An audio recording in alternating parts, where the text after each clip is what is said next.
With an unconditioned metal building, they're not going to get any energy savings, so there will be no monetary savings on a month-to-month basis. So what's the benefit? Hi, I'm Robert Niney, your spray foam advisor and the guy in the Hawaiian shirt. I wear the Hawaiian shirt as a symbol of freedom and flexibility, something that all business owners should want to achieve. You know how most SPF contractors start their business because of their technical skills, but they have no plan for growth?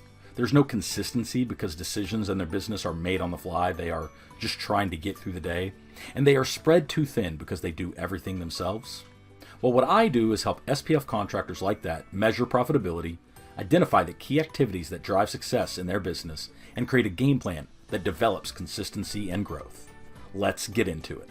Sometimes I get the question, is there a benefit to using spray foam on the inside of a metal building when we know it will not be conditioned? Obviously, when a building is going to be conditioned, like heated in the winter or air conditioned in the summer, that's where the energy efficiency discussion comes into play.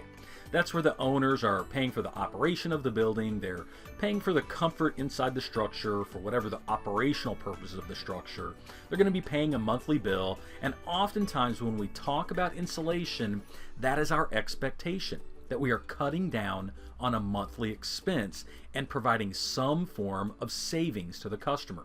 However, energy savings is often not the key reason that owners decide to buy. Savings sounds good, and it may seem like a lot of your buyers are buying because of energy savings, but oftentimes savings alone is not why they're buying. With an unconditioned metal building, they're not going to get any energy savings, so there will be no monetary savings on a month-to-month basis. So what's the benefit? Well, it all comes down to comfort.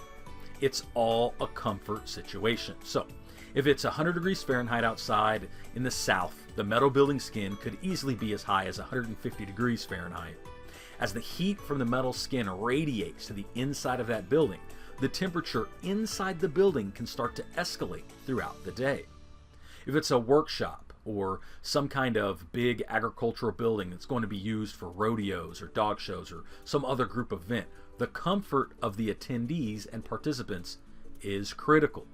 The operators will likely have the bay doors open on a regular basis and use fans to move air around the building to offer some type of comfort. But they are not going to condition these structures very effectively. By insulating the inside of these buildings with spray foam insulation, they're going to create a radiant break on the inside of the building.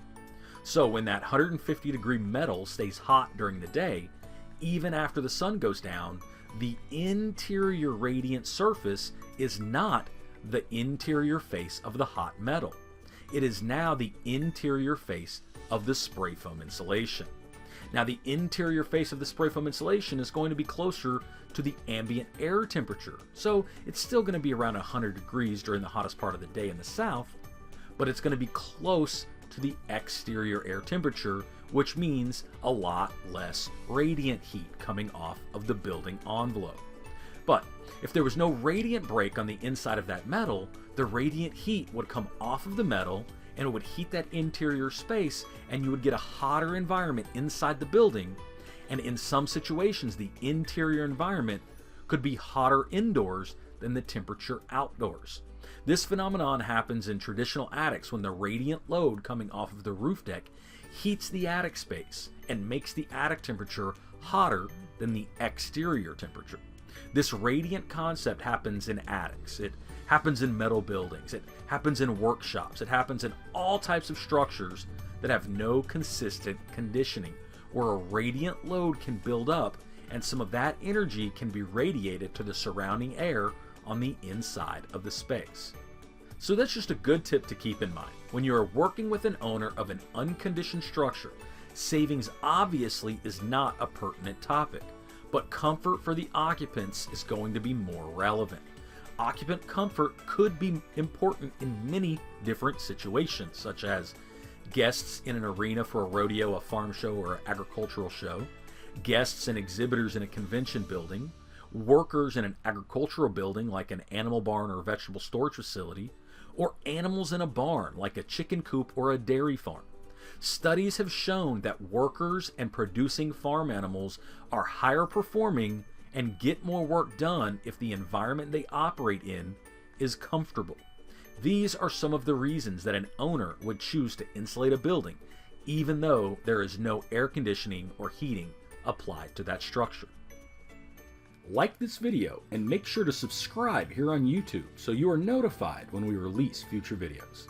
And if a strategy discussion might be helpful for you and your business, you can book a call with me at spfbiz.com.